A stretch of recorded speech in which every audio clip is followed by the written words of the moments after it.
Hello friends. So I've been finishing up my hike across the San Bernardino mountains here. I've been coming down basically a kilometer of elevation, or over 3,000 feet from the plateau up there, down towards the plain below. If you look down that way, you can see it's a very steep cliff and it ends fairly abruptly against the desert plains. The reason for that is because there's a big thrust fault.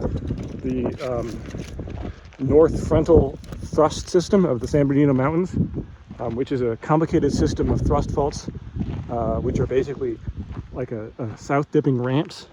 The San Bernardino mountains are being pushed up that ramp like I showed in an earlier video. It's about 40 miles long east to west. In the west part, it's thought to slip at about 1 millimeter per year. In this part in the east, it's only about half that. It's only been active for about 2 million years. And in that time, there's been about 4 miles of north-south shortening across it. It's thought likely that it could produce a magnitude 6 to 7 earthquake, although the details haven't really been worked out. Now, anytime that we are talking about earthquakes and steep mountain fronts, if you guys watched my earlier video about Crystal Lake, you should know that we should expect to see potentially large rock avalanches. So if you look this way behind me, it might be a little hard to see without doing an extra zoom, but there's some sort of rumply landscape out there somewhere. There's some old rumply hills on the floor of the desert, and those are the Blackhawk landslide. This is a landslide that extends down 5 miles downhill from where it broke off the mountainside.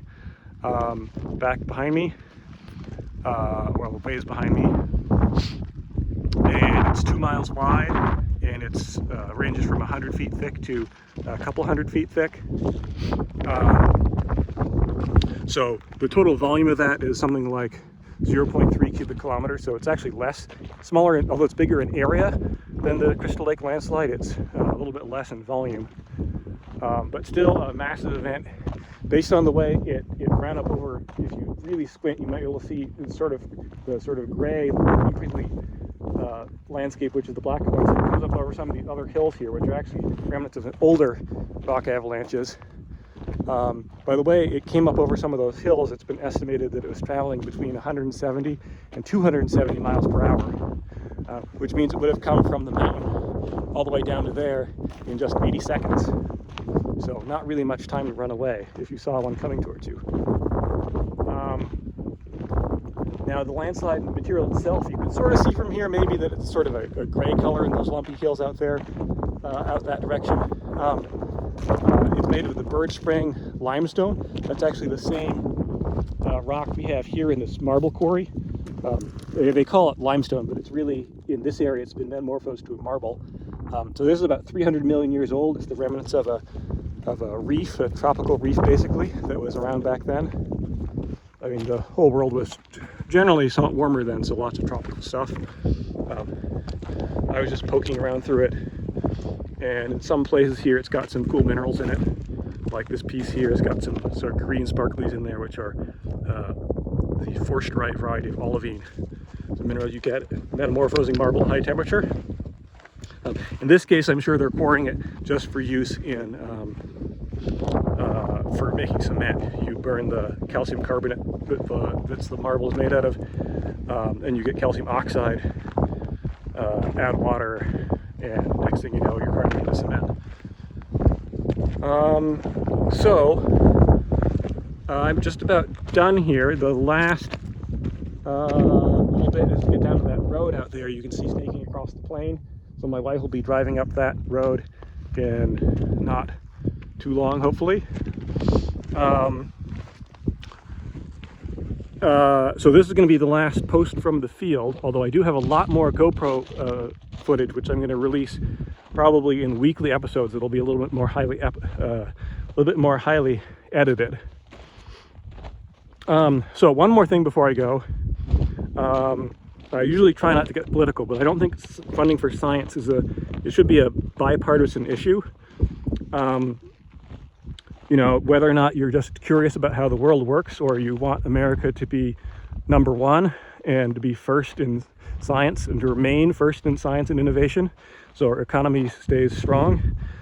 Regardless of your purposes, I think that Science funding is important. You know, just speaking for my own field, maybe you want to go mine a whole bunch of critical minerals to help boost the economy. You know, I'd be totally in support of that. But guess what? If you want to mine for critical minerals, you need scientists who know what they're doing. You might say, well, critical minerals research, I'm sure that's not what was cut in the budget. But science research in general was drastically cut. So, for example, one of my former promising students just recently got accepted into a prestigious PhD program, fully funded. But guess what? That was federal funding. It got cut, and his offer of acceptance was rescinded. And now, you know, who knows what he's going to do? Maybe he won't end up in science at all. Maybe he'll end up in political activism. This one's out to you, Vinny. You know, he's going to be in a geology program. So, you know, we need more geologists. If we don't have scientists, we're not going to have science. If we don't have science, we're not going to be the #1 economy in the world anymore. So again, you know, we need to really abandon this sort of slash and burn approach to science funding. You know, once we lose all this science expertise, it's not going to just come back overnight if the funding comes back in a new administration.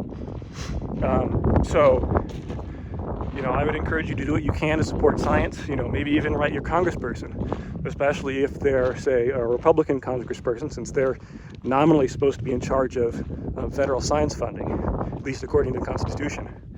So, with that, looks like I'm getting close to the bottom here, which is good because I'm just about out of water. And I'll see you guys in the more heavily edited videos later on. Cheers.